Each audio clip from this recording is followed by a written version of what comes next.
More than 5 years removed from the series finale, it seems fair to say that The Big Bang Theory has earned its place in television history. Having aired 12 seasons and nearly 300 episodes on CBS, the show has maintained a loyal following in the years since it called it a day.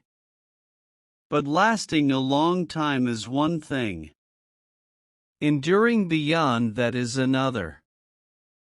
Much of that has to do with fans' love of the characters, led by Johnny Galecki's Leonard, Jim Parsons' Sheldon, and Kaley Cuoco's Penny.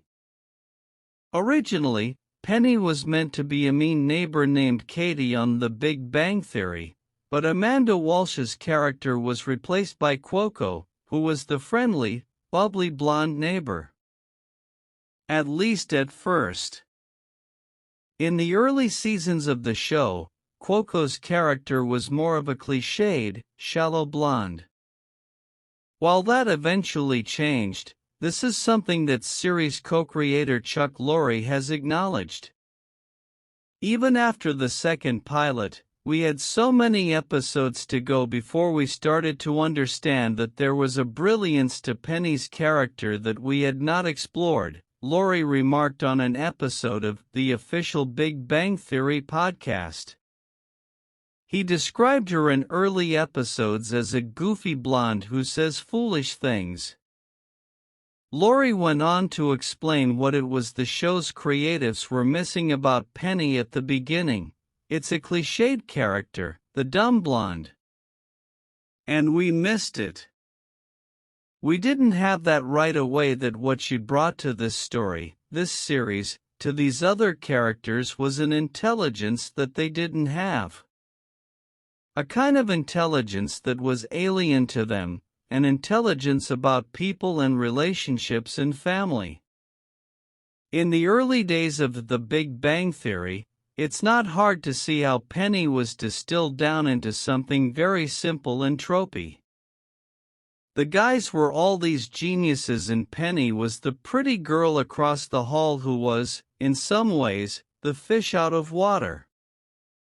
But as the show evolved, it was clear that Penny had some degree of intellectual and emotional intelligence that the likes of Sheldon didn't inherently possess.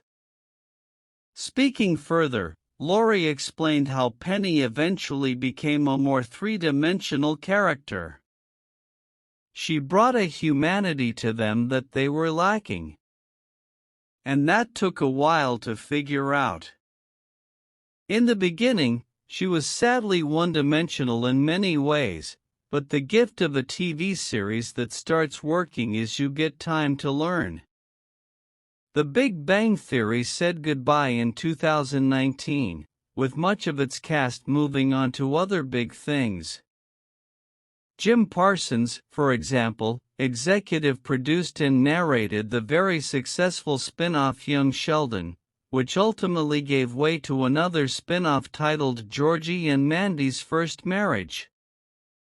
A third spin-off series has since been greenlit in the form of Stuart Fails to Save the Universe, with Kevin Sussman reprising his Big Bang Theory role as comic book shop owner Stuart Bloom. Cuoco, meanwhile, went on to star in shows like The Flight Attendant and the animated Harley Quinn series. While no official